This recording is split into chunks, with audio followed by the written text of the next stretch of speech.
Surfers in South Africa. John Whitmore is the leader of the group in Cape Town. John makes surfboards and sells Volkswagens. There are about 100 surfers around Cape Town, and when Mike and Robert arrived, all 100 of them took the day off to go surfing. In California, surfers usually split up into small groups and go to different beaches trying to avoid crowds. Here in Cape Town, they like to go all together. Down the Cape Highway past many beaches with no one on them and good surf. But they don't split up. They all go to the same beach. It doesn't matter what beach, as long as they're together. They were also anxious to see Mike and Robert surf. They get to the beach together, but when they actually surf, they split up into small groups. 1 or 2, 10 or 20. They don't care, the more the merrier. These are brave men.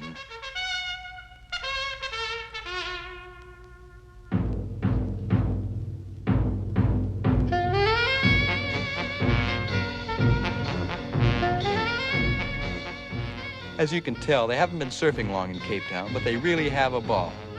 They get out there and really go at it.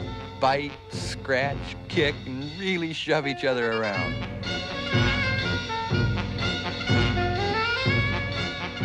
John Whitmore, who made most of their surfboards, he's also been surfing longer than most of the other people down there.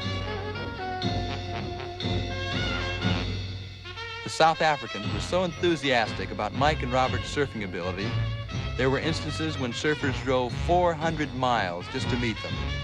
They drive 400 miles, get out of the car, shake hands, and drive 400 miles back home again.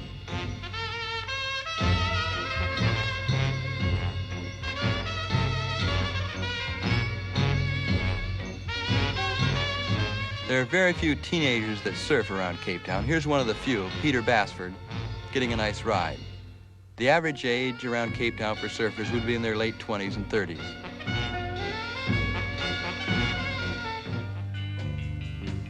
Mike and Robert were quick to make friends with the natives wherever they visited.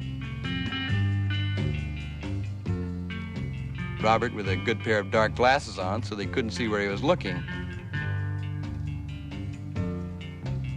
They spent a few happy days around Cape Town meeting natives, but they'd come here to get away from the crowds and find a beach they could surf by themselves. So they borrowed a car and struck off alone down the Cape Peninsula to look for some surf.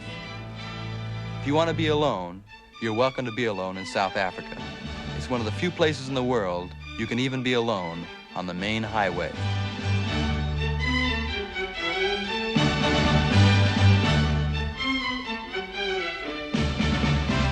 Past many beaches with not a soul on them, not a footprint in the sand, and there hasn't been one in 10 years. You can be so alone on the beach down there, it's almost scary.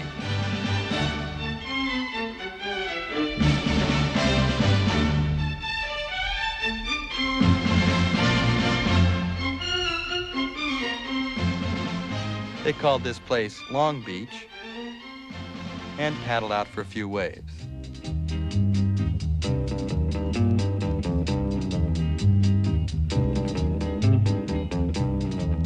Conditions here resemble Northern California with heavy kelp beds outside. The kelp cuts the chop and makes the waves inside smoother, although it makes them smaller. This is on the Atlantic side of the Cape Peninsula, and although it's summertime, the water temperature is only 54 degrees. It never gets very warm on the Atlantic side of the peninsula, but only 5 miles away across land is the Indian Ocean. The water there is sometimes 20 degrees warmer on the same day. The best surf seems to be on the Atlantic side, so most of the surfing around Cape Town is done in cold water, even in the summer.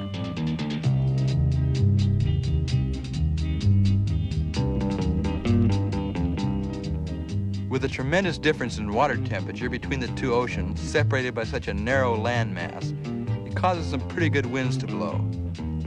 Here's a little afternoon offshore breeze around Cape Town. Nobody gets very excited about it. They just tie their car to a tree and watch their kids as they go sailing by. Mike and Robert decided to head for Durban, which is 1,200 miles up the Indian Ocean coast.